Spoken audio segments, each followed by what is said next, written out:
Ya. Oke, selamat sore teman-teman. Slide-nya harusnya itu ya. Oke, ya kita ketemu lagi. Tadi saya minta maaf, ini agak telat karena Zoom-nya minta update. Oke, jadi kita mulai ya untuk update kita untuk hari ini. Ini hari Jumat, tanggal berapa hari? Tanggal 23 Juni 2023 ya. Jadi ini hari ini mungkin akan jadi hari-hari yang agak-agak akhir ya. Karena minggu depan itu cuma efektif di Senin dan Selasa.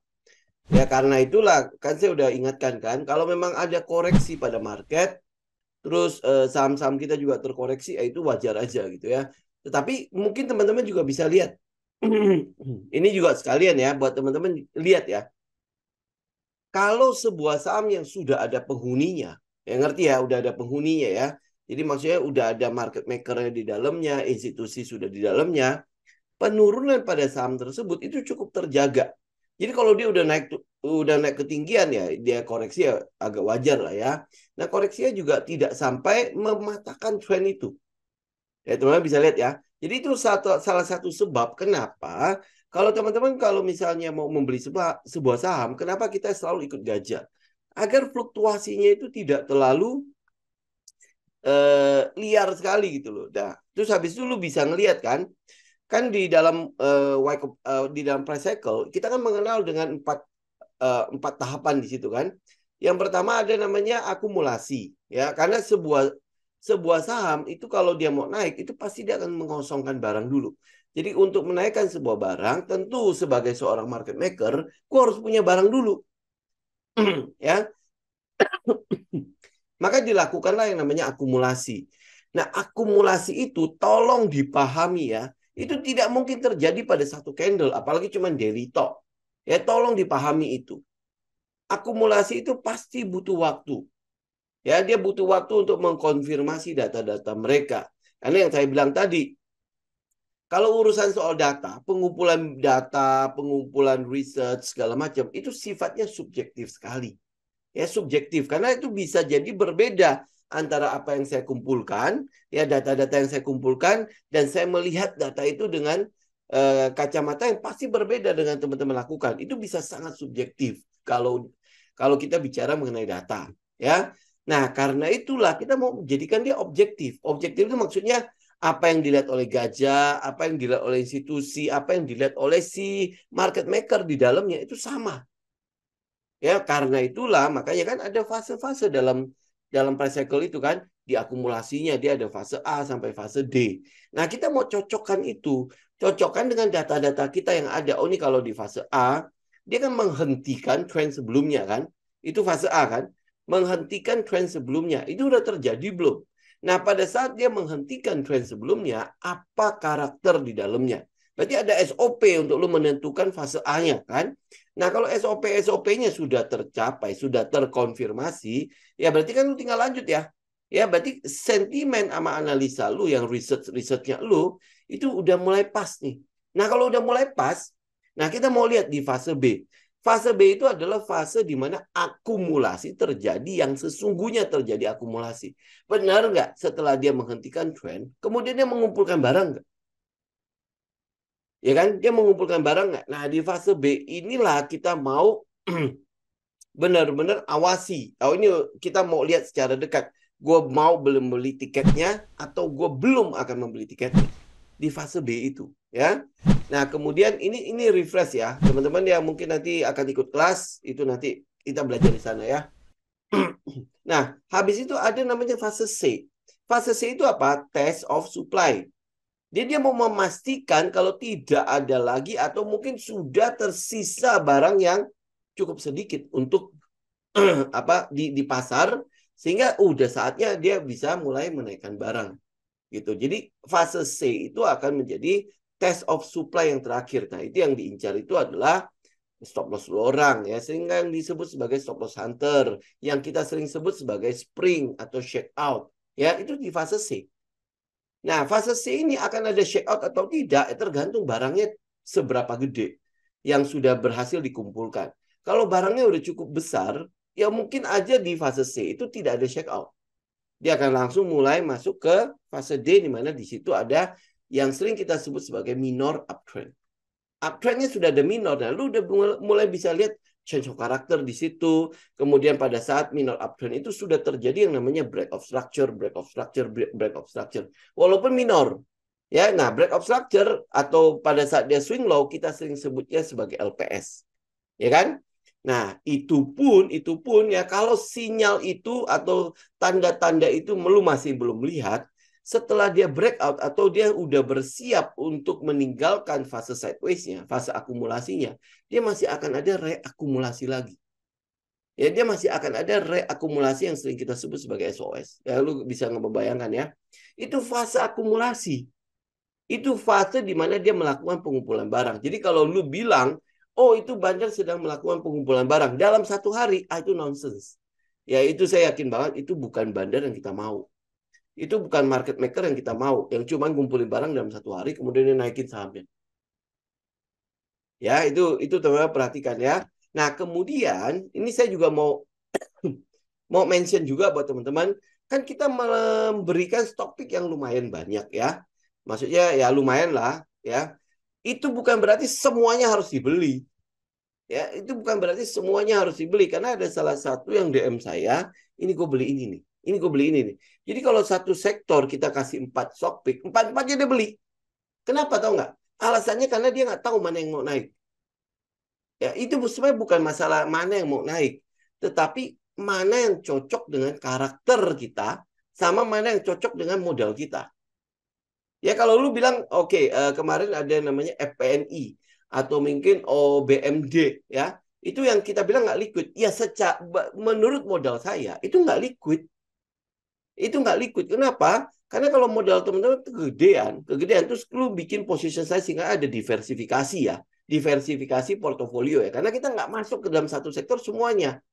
Kita pasti akan diversifikasi ya ke sektor-sektor yang lain. Karena itulah makanya ada namanya position sizing.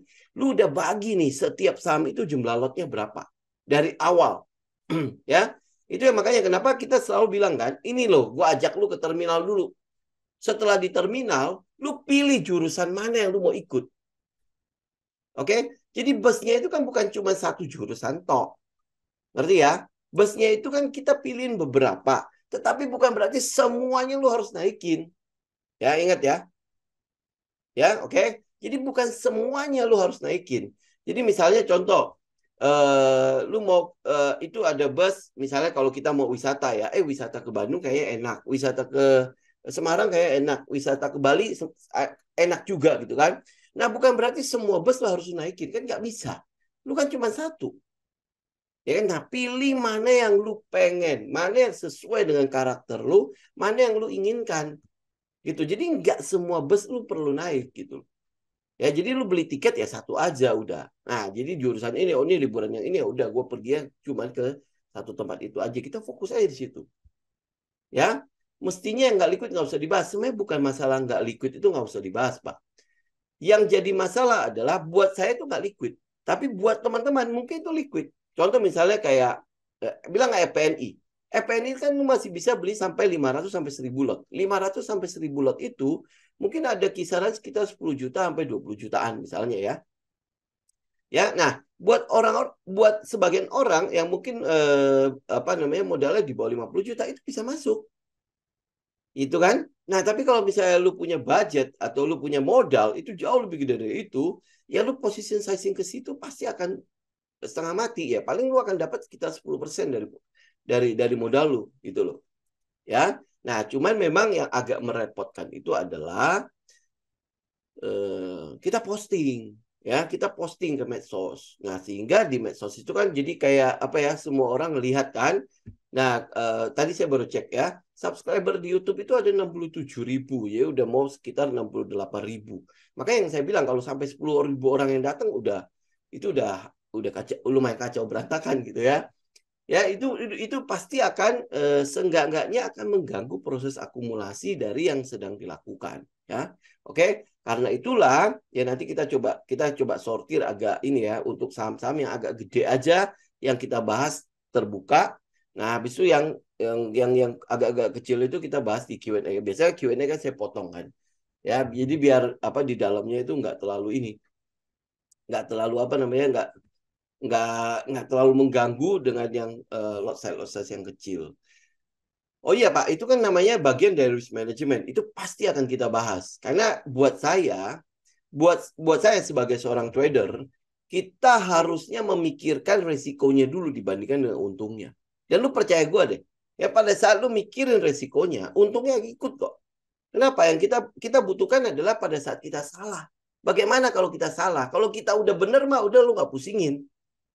Ngerti ya? Paham ya? Pada saat lu salah, lu mau salah lu kecil. Jangan sampai salah lu membuat hancur berantakan hidup lu. Nah itu kita nggak mau seperti itu kan. Nah di dalam trading juga gitu. Kita tekankan di mana? Di resikonya. Bukan pada saat kita menang.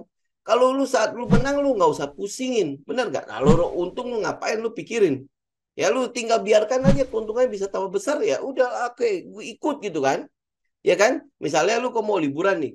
Liburan gue masih punya budget nih untuk pergi ke tempat lain. Lu tinggal terbang. Ya toh? Nah, tapi yang jadi masalah adalah bagaimana kalau budget gue cuma sampai di sini. Jangan sampai gue terluntang-lanting gitu kan di negara orang, terus habis itu nggak bisa pulang, ngemis-ngemis. Wah, itu kan memalukan sekali kan. Nah, kita mau mencegah hal itu. Nah, di dalam trading juga gitu. Yang perlu lu pikirkan adalah resikonya. Kalau lu menang, ngapain lu pikirin? Orang udah gue udah bener kan? Berarti kan itu sesuai skenario lu ke depannya. Kalau tidak sesuai skenario gimana? Jadi lu butuh merencanakan risiko lu. Ya karena itulah makanya kenapa risk management itu menjadi titik penting untuk kita. Lu ke depannya itu kira-kira masih berapa jauh lu ada gitu loh. Ya kenapa? Karena gini, ini mungkin sekalian kita bahas sedikit ya. Kalau urusan metode, saya udah sering bilang, lu bisa belajar dari manapun. Lu bisa belajar dimanapun. Zaman sekarang udah lu nggak usah komplain kayak saya dulu. Dulu kan mau beli buku tentang trading setengah mati, cari di mana kan? Cari di internet. Mau download apaan di internet yang orang ngomongin trading aja kita apa yang benar-benar terkoneksi ke internet aja itu cuma segelintir orang kan. Lu nyarinya di mana? Udah pasti susah sekali mencarinya kan itu dulu tapi ya tetapi hari ini lu bilang lu nggak tahu bagaimana bikin setup, bagaimana bikin backtest, terus nanti for testing segala macam itu udah nonsense, itu udah nggak mungkin ya. Jadi kalau lu bilang setup semua orang pasti punya, jadi saya nggak pusingin soal itu ya. Jadi kalau setup lu mau ikut gua ya silakan gitu kan.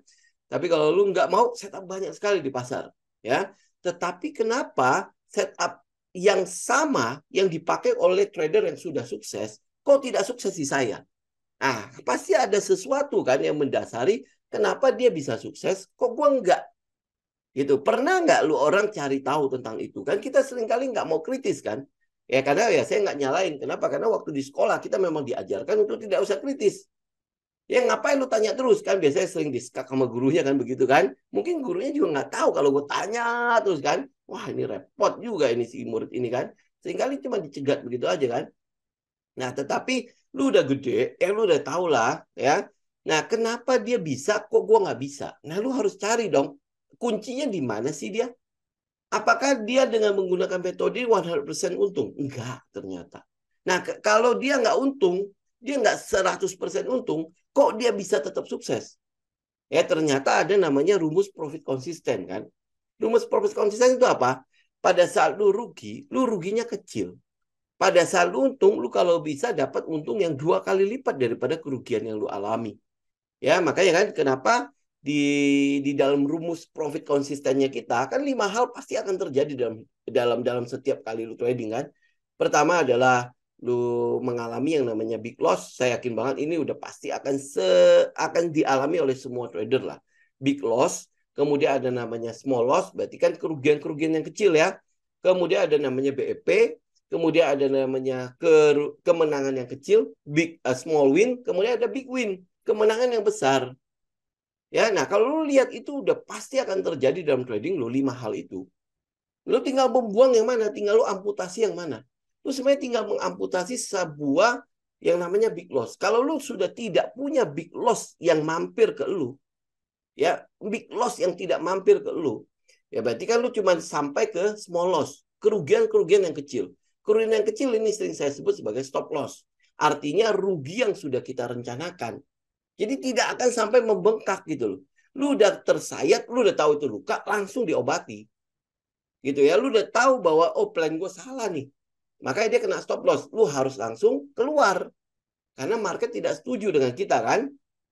Lu keluar. Tetapi ingat tuh ya, ini saya juga harus tegaskan juga. Lu jangan sembarangan taruh stop loss. Mentang-mentang gue masuk aja sembarangan di situ. Oh stop loss itu taruh aja di situ. Tidak bisa sembarangan lu taruh stop loss. Makanya kenapa lu perlu punya setup. Ya lu perlu punya sebuah metode. Sehingga lu entry-nya di mana? Oh ini keadaan low risk. Kenapa low risk? Karena stop loss-nya atau rugi yang gue rencanakan itu kelihatan. Oh di sini loh. Ya ini gue taruh di situ. Berarti itu titik yang dianggap penting. Mungkin ada di bawah support, supportnya seperti apa, bla bla bla bla segala macam. Lu terjemahkan menurut setup lu masing-masing. Ya, nah pada saat lu membuang yang namanya big loss, yang datang kan cuma small loss. Cuma berhenti di small loss. Ya, BEP udah pasti. Small win harusnya akan dapat. Ya, udah 1-2%. Nah, oke lah gitu kan. Nah, yang namanya big win itu pasti nongol. Cuma tinggal konsistensi lu aja sama metode lu. Nggak mungkin lu nggak pernah mengalami big win. Ya, ini kayak misalnya contoh di tahun ini saja. Kita sudah punya big win berapa biji? Ya, di DRMA, ya, Bird, kemudian lu bicara mengenai Ace Hardware, kemudian Deal, ya DILD itu juga udah termasuk big win lah ya 40-50%. Ya DRMA sampai sekarang masih tinggal ikut. Bird juga sekarang masih tinggal ikut. Apalagi lu tinggal sebut aja lah ya. Kita cukup dapat gitu loh ya. Nah, itu belum lagi kita bicara nanti. Mungkin ya ada lagi yang ikut. Itu udah big win. Nah, lu kebayang nggak kalau misalnya lu kena stop loss? Big win ini lebih udah bisa tutupin berapa banyak stop loss.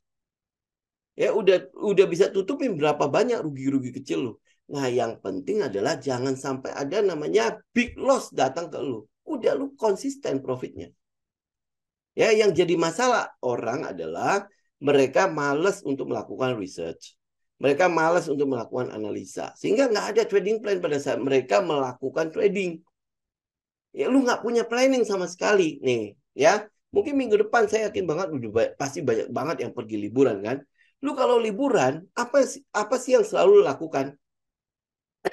Lu pasti akan nyusun sebuah yang namanya itinerary kan. Ya, rencana perjalanan lu. Apalagi lu ke sebuah tempat yang tidak pernah lu kunjungi. Ya tidak pernah lu kunjungi, lu nggak pernah datengin, lu nggak tahu bagaimana tempat itu. Ya, apa yang lu lakukan? Gua harus bikin planning, gua harus kemana. Ya pada saat gua pergi ke tempat itu, gua mau cukup efisien dong. Ya nah, gua akan ngatur nih jamnya segala macam. Itu buat teman-teman yang kebiasaannya kalau traveling sendirian ya. Kalau lu ikut tour ya sudahlah, lu terima jadi aja, udah tinggal duduk diam aja, ya udah jadi gitu kan. Nah kalau saya bukan tipe itu, saya kebetulan tipenya adalah kalau bisa travel like local gitu loh. Jadi benar-benar kita dalamin. Oh, gue tinggal benar-benar di rumah penduduk ya. Sekarang Airbnb kan banyak ya. Ya, tetapi kan sebelum gue mendatangi tempat itu, gue perlu tahu apa saja sih yang perlu gue siapkan. Kemana saja gue harus datengin. Terus apa saja di wilayah itu yang perlu gue tahu. Gitu kan? Ya kan? Nah, demikian juga dengan trading. Lu mungkin tidak tahu saham ini apa. Nah, apa yang lu lakukan? Lu cari tahu, lu research. Itu sebabnya lu lakukan research. Ya, lu kalau mau pergi ke sebuah tempat, lu research di mana? Pasti di Google juga kan. Semua akan itu ya keluar gitu loh. Ya, ini ambil contoh lah ya, ambil contoh. Mungkin kalau teman-teman mau pergi ke sebuah tempat, ya anggaplah kota A gitu ya, yang tidak pernah lu datengin. Ya itu bahkan kalau lu ketik di YouTube ya kota A, udah muncul banyak sekali tuh yang merekomendasikan tempat ini. Lu bisa lihat dulu gitu kan. Oh kayak gini ya. Oh oke. Nanti gue datengin ya kayak gini-gini. Lu gue tinggal planning, bikin itinerary-nya. Nah demikian juga dengan trading. Lu sebenarnya juga bisa. Ini kenapa dia bisa ya? Gue lihat coba di YouTube. Apa sih support resisten? Lu tinggal lu ketik support resisten, lu pasti bisa dapat tuh semua video-video tentang support resisten. Dari yang cara gambar A sampai cara gambar Z. Ya lu bikin aja semua lah. Ya ada yang bilang lu kalau bikin super resisten harus pakai apa yang close-nya di apa terhubung dengan banyak sekali titik-titik close. Nah, ya lu tinggal ikutin, ya kan? Lu namanya backtest. Ya backtest bener nggak kayak gitu ya? Oh gue tinggal konfirmasi. Dari situ lu olah dong, lu olah.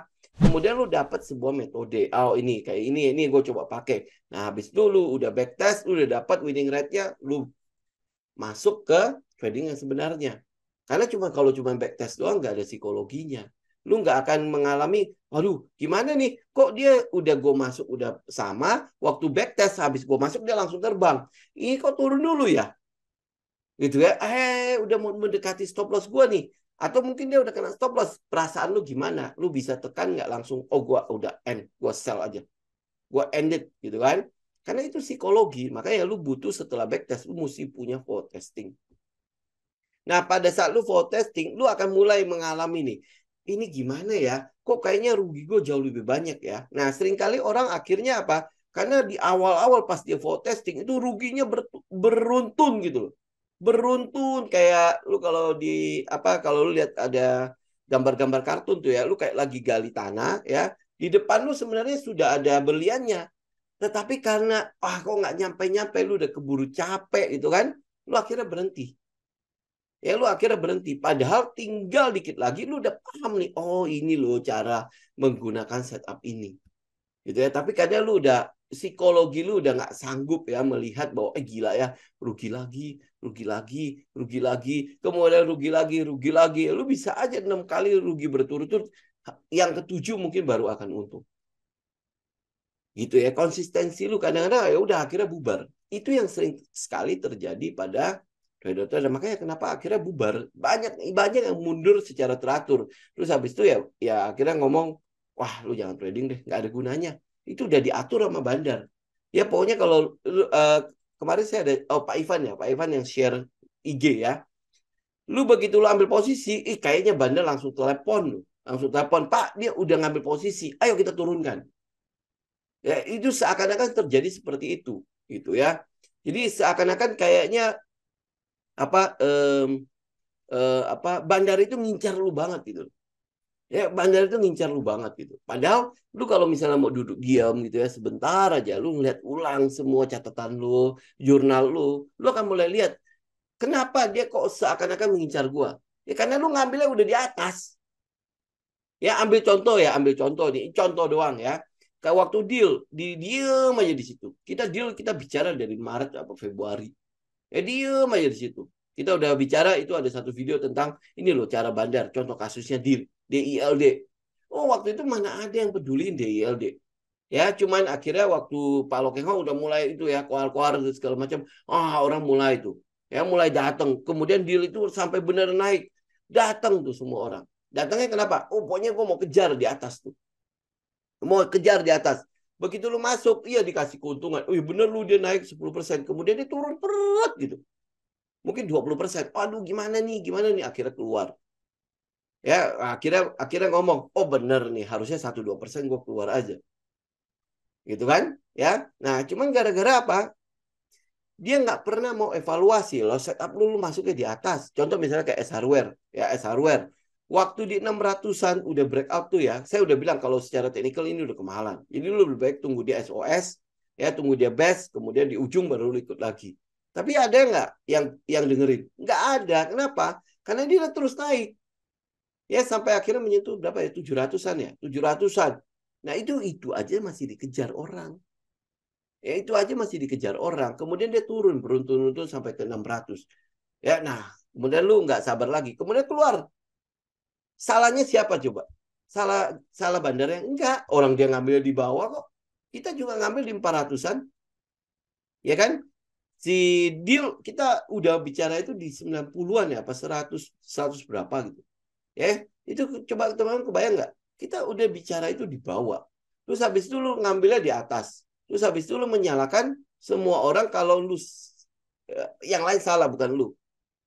Ya ini yang sering saya bilang, ambil tanggung jawab itu, habis itu lu coba bongkar. Lu coba bongkar, ya. Dari lu bongkar itu, lu pasti bisa melihat di mana salah lu. Nah, pada saat lu tahu di mana salah lu tahu di mana harus betulin. Gitu ya. Makanya kenapa saya lebih mementingkan risk management dibandingkan dengan setup. Kalau setup, gampang kok. Pokoknya lu ikutin tinggal ini deh. Tinggal lu cocokin aja teknikalnya. Yang paling cocok lu ikut aja itu. Yang udah mirip dengan technical itu lu ikut aja. Yang nggak mirip udah lu nggak usah tebak-tebak. Gitu aja. Simpelnya saya seperti itu. Lu nggak usah tebak-tebak. Yang mirip saja lu ikut. Gitu kan? Nah, tetapi di balik itu kan bisa aja kita salah. Benar nggak? Karena bisa aja itu subjektivitas kita. Ya, nah bagaimana kita bikin dia objektif? Ya, di technical. Kalau technical itu salah, seandainya kita salah nih, atau mungkin kena check out segala macam, lu tahu di mana rugi yang lu rencanakan itu. Udah, jadi akhirnya lu kenanya adalah rugi-rugi kecil. Nah, rugi kecil ini gampang untuk ditutupi. Ini sama halnya kalau lu terluka. Kalau cuman kebaret ke sayat, pakai handiplas, pak, selesai. Ya kan? Yang kita cegah itu, luka ini lu nggak obati. Kemudian datang kuman, ya datang kuman, lama-lama terus membengkak, ya membengkak, kemudian bernanah, terus jadi borok, ya akhirnya harus diamputasi. Itu kita nggak mau. Ya, jadi luka-luka kecil selagi dia masih kecil, selesaikan. Itu, selesaikan. Jadi begitu big win, ya itu mah cuma tinggal itu tinggal memori aja. Ada kesayat ini ya waktu gua kerja keras tuh, lihat tuh sayatan gua. Ini cuma memori-memori untuk lu kenang aja gitu. Itu nggak bakalan terjadi apa-apa. Ya, jadi intinya adalah ya lu kalau mau profit konsisten, buang big loss lu. Nah, bagaimana cara big loss dibuang? Manajemen risiko. Udah simple banget kan? Simple. Tetapi untuk menjalankannya, lu butuh konsistensi. Lu bisa nggak? Gitu ya. Lu udah merencanakan rugi.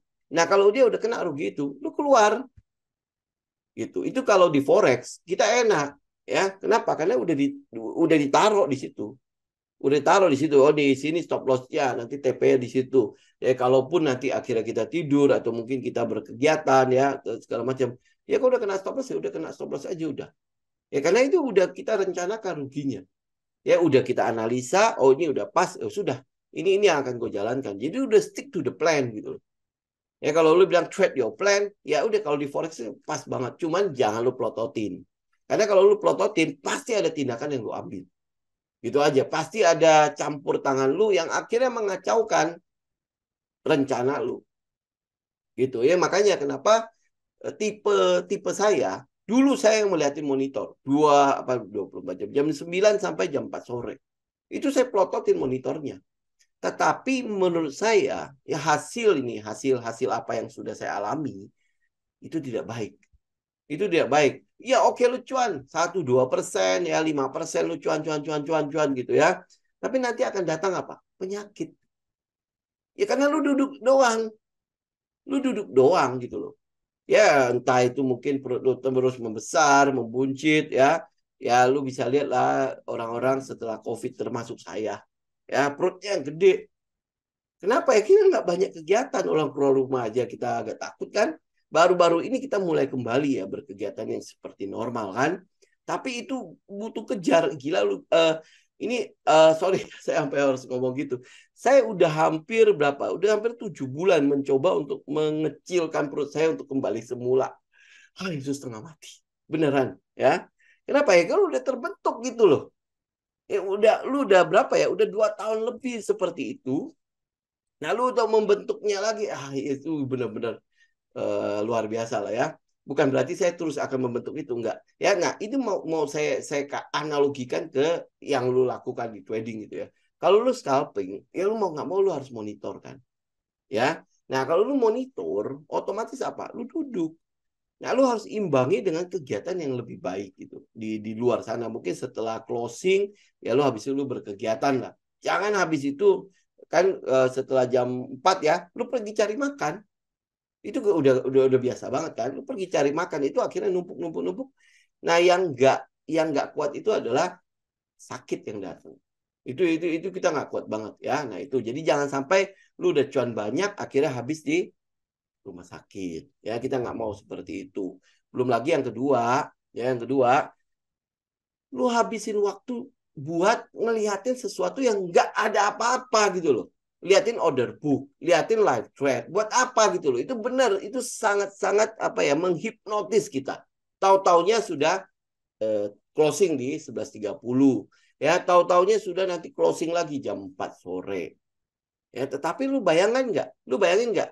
Apa yang lu lakukan? Nggak ada, lu cuma duduk di situ doang, bahkan ngemil, makan segala macam duduk di depan monitor.